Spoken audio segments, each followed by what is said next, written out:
Hello everyone, welcome to our channel United Chokros from Mumbai. All of us are excited. Let the positivity kick in. We have had a wonderful night in Paris. The first Champions League game of the season. We have won 2-1 in Paris. This video is only going to be about positivity. We're only going to talk about good things about Manchester United because this is what we need. As a fan base, we need to be positive, forget all the matches that we have lost, the Crystal Palace game, the Spurs game. We need to forget the bad transfer window we had. Let's back our team. They are playing together well. We had an excellent game in Paris. We had a plan. We executed it. It was unlike the game a couple of years back, which we won 3-1, where PSG dominated and we took our chances, and it was a bit of a luck. But this was more of a composed performance. We had a plan. We knew what we had to do, and we took our chances. Yes, they had more possession, but we looked more of a threat when we were attacking. So with that, I'll begin this. Please make sure to subscribe to our channel and hit the like button. So without any further delay, AB, I want to get your point of view on the game of Tuesday night, PSG versus Manchester United. We won 2-1. What do you think? How important was that win when you saw Ole Gunnar Solskjaer's press conference? He was positive. The team looks positive. How important is that positivity when you're going into the run of games like we are now? We'll be playing Chelsea tomorrow, Leipzig in the midweek, Arsenal at the weekend, and then we have Everton. So we are in a big run of games. These are important games, and we need to win these games. So, how important is the positivity that the team is showing as a team we are playing, and how the morale of the manager is good? How important is all of that? Well, starting off, the victory was not at all. I was never even thinking we'll be close to the victory. But ultimately, if you see our previous video, our both predictions were right, including the goal scorers as well. So was very happy with that part. But to be very frank enough, it was a tremendous effort that I could see. Especially two, three players were really a big, were a big surprise for me, a surprise package completely. Your favorite Swansea that you spoke about, Alex Telles, finally we got to see him. He was superb. I would say he was absolutely superb. The way he took those special runs, the way he passed the ball, crosses were absolutely perfect. I just even read a quote. Someone said his crosses were as good as that of David Beckham. Now, you can just imagine what a compliment that is for a player who's just playing his first game for the team. And coming back to the press conference, I mean, Solskjaer was completely positive. I mean, this kind of attitude toward the game, I think so. When your manager is so positive, ultimately he makes it very comfortable for the players around him. So the players also now know that we are boosted up two games back to back. One against Newcastle. Okay, fine. I would not give that game so much of importance, but PSG. I mean, come on. We were losing to small teams, and PSG is a very big boost for us. I mean, anyone you bet it, no one would have said that we could have a better chance over PSG, except for the two of us, I think so, and most of the United fans who kept their dream alive. And I think so, the result spoke for itself. So I think so, the team is very positive right now. We should go ahead with this positive spirit, and then keep on getting the same scoreline and be on a winning side. Correct. You're absolutely right. The positivity is the most important thing here. Now, you noticed in that game we played with a back five.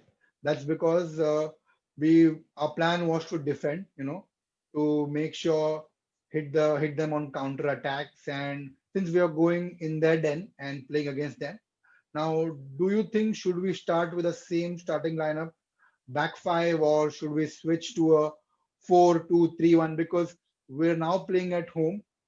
Plus, Chelsea's defense is not a recognizable one. They have a really good attack in the midfield. Their defense is not as good as PSG or Liverpool or Real Madrid. Do you think we should, change a formation and switch to a 4-2-3-1, or play as a diamond, which we saw towards the end when Van der Beek and Pogba came in? So, do you think we should do that or stick to the winning formation? I think so. We should go with 4-4-2. As you said correctly, Chelsea is not that great in defense. So we can maybe pressurize them right from the game one, from the point one. Keep on pressurizing them. They will make some kind of error. But at the same time, we also need to make sure that we cannot do those errors again. So I Correct. would say 4-4-2 would be ideal for me, and I think so. I think so. Maguire would be fit in the next game, so Yeah. we have a good defense again.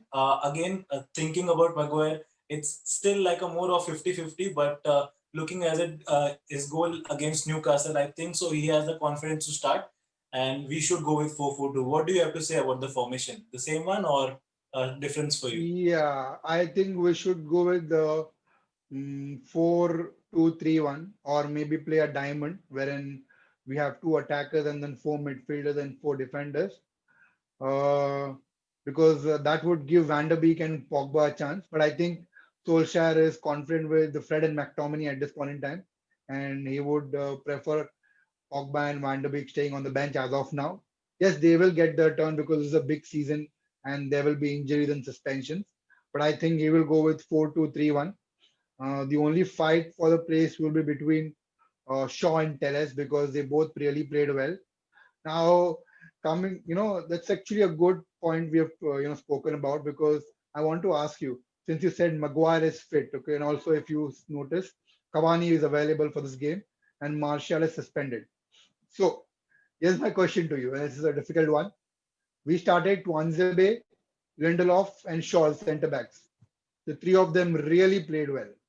Do you think is it fair on them to drop them over Maguire? And if we are going with 4-4-2, would you play Greenwood up front along with Rashford, or would you play Cavani and then bring Greenwood from the bench? What would you do? Well, I feel we have given enough of chances to Lindelof, but as you said correctly, he played awesome in the last game, which was not really expected from him. But that's fine. I think so. We can give him a rest one game. Let Maguire start with Zwanzibe at the back. We should give a chance to Zwanzibe. Looking at his performance in the last game, first of all, we never expected him to play, and the way Correct. he played was simply superb. He was a level ahead of Eric Bailly, I would say. Eric Bailly Yeah. would still come behind him because the tackles that he was offering and the way he was playing that day was simply superb. So I would still start with Maguire and Swansea at the defense. Yes, as Martial is not available for the next game, I think so. We should start with Cavani and Greenwood. Because see, ideally that's the ideal formation I would say because Rashford is doing simply superb. The last game and even the game against Newcastle, the run that he took from the flank, he Yeah. basically scored two superb goals, you could say. Just a one Correct. touch goal and then directly to the keeper, and that was it. So I feel Rashford is good at the wings. He should stay at the wings, and the striker should be Greenwood and Cavani. I would like to see Cavani playing from the word go. He should not come later in the half or maybe like a super sub because I think so that would be too less for him for a player like him. But yeah, that would be my formation. I would really love to see Cavani play. There are many speculations that he may play good, he may not play good, but Yeah, that is I mean, always. yeah, Yeah, that yeah. would Oh, that's always for be any there. player. There would Any be player who there would be comes. critics. Yeah. Exactly, there would Correct. be critics, but that is a very good way to tell your critics to shut up by doing a very good performance, and I think so. He should be given a chance. What do you feel? You see, ideally, I was never in favor of this transfer, Cavani to Manchester United. But now, since he's our player, we need to back him. And I think he is a world class striker. Though age may not be on his side, but I think he can offer us a lot. Maybe he may not be an Ibrahimovic, but yes, there is something he has to offer. And I think he deserves his chance. So this is the right game to give him a chance. I think Greenwood can come off the bench, and Rashford and Cavani can be a lone striker, and then we can have three Mata on the right wing and Bruno the central attack midfielder and Rashford on the left. We can do that. Okay, Greenwood will always get his chance, and I think this will be the right game for Cavani also. Uh, Also, to get back to the PSG game, there were especially three players who were just amazing. As we spoke, Tuanzebe was one of them. Along with them, Aaron Van Bissaka and Fred were also amazing. Now, how important is for these three players to perform consistently, especially Axel Tuanzebe, considering the fact he's come after 10 months, he's been injured all this time, playing his first game at a Champions League night against PSG in Paris and coming up against Mbappe and Neymar with an amazing performance. How good will that do to his morale? Because he has shown his promise when he was in the youth academy and when he was on loan with Aston Villa. Now that promise he's starting to fulfill here, and he's starting to play well. So how important is that game for him as well as Aaron Wan-Bissaka and Fred? Swansea should remember one thing that we are quite dependent on him because you're looking at the performance of Lindelof, it's more of a 20-80. So 20% he may play well, 80% he may screw things. So Swansea should be ready for it. He would get enough of chances, I would say. Looking at, we have He not would. signed a new centre back as well this season. So he Correct, would be correct. a very good option for us. Looking at his past performance in the last game, he would be a simply superb example for us how our defense should be actually. And Mhm. the remaining two players, I mean, Aaron Wan-Bissaka, he was outstanding. There was a chance in the second half where it was Mbappe alone itself. Mhm. Wan-Bissaka just dived himself. He put that sliding tackle. Had that not been there, if you see It the would have been a replay goal. again, It would have David been a Gea goal. was Yeah, beaten. He was correct. completely beaten. But that one Correct. sliding tackle of Aaron Wan-Bissaka, that is just one example that I'm giving you. But Neymar and Mbappe had a horrible time against him. Yes, yes, He it was was. not letting them pass through. Every smart move of Neymar or every smart move of Mbappe was being tackled by Wan-Bissaka. So if you are a Correct. United fan, ask me seriously, I'll tell you, this video would be too short to praise these players. But again, coming back to the same thing, I would not like to praise them much, because whenever we do that, we see a exactly Yeah. opposite thing in the next game. Yeah. So let's keep our praises a bit to ourselves. And but overall, if you see, yeah, the other two players are really sorry, I just forgot them. Fred again was simply superb. He Yes. was playing a game what generally Matic plays. Now Matic, he's Correct. quite experienced player, so he knows how to tackle around with things and how to manage things. But Mhm. Fred, he was absolutely very sure what he needs to do. The best thing what I liked about Fred is the moment he was in attack, the moment we were being attacked, he was right back at the defense. So he was an additional support for Swansea. He was an additional support for Luke Shaw. So, being like a center defensive midfielder and at the same time like an attacking midfielder, he was doing wonders in that game. So I would say the time that we're giving to Matic, all respect to Matic, yeah, he's a completely different player altogether. But given a chance, I would say give some more chances to Fred. He has a lot to offer. And Yes, he McTominay does indeed. again, he just kind of reminded me of Carrick. Again, not praising him too much, but he kind of reminded me of Carrick. So yes, if you see overall, these performance from these players was not at all expected, but the way they did it, I mean, it was simply superb. So I would like to see all of them play. But yes, keeping a soft corner for Donny van der Beek, I would still like to see him play right from the first minute. But let's see what happens. What do you have to Yes. say? Do you see the match and what do you have to say about these players? See, I spoke about that Wanzebe. Amazing. There's no, I'm short of adjectives. Amazing game he had. He was on his, you know, toes all the time. He knew what he had to do. The defense was very organized. And Aaron Wan-Bissaka, time and time he's proved again, he can be a nightmare for the attackers. He did it to Sterling. He did it to Riyad Mahrez. He did it to a lot of attackers in Premier League. And yesterday and a couple of days before, he did it to Mbappe and Neymar. So again, he has to do it consistently. He has to improve his forward passing going forward. He has to, put in good crosses. And I'm sure he will improve as a defender. But that was really a good sign of things to come. And talking about Fred, I think is the most underrated Manchester United player because if you remember last season when Pogba was injured, McTominay was injured, Bruno Fernandes was not still our player. Fred was the one who was doing that dirty job as a defensive midfielder, and he was doing it in such an amazing way. Till January, Fred was our best player. Till the time Bruno came, he was so amazing.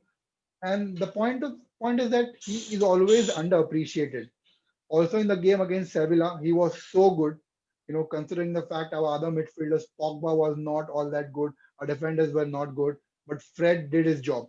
The people don't realize or look at it because he does all the dirty work that needs to be done. And that's why he's not complimented. And I think you are absolutely right. With all due respect to Matic, Fred needs to have much more chances because he can be a future player for us. Matic will, leave after a couple of years because he's around 31, 32. So we need to give Fred more chances, and Matic also has some fitness issues. So yes, all the three players I think played amazingly well, and three of them deserve another chance in tomorrow's game. And I think they should start. We need all three of them to perform really well to go on that consistency run.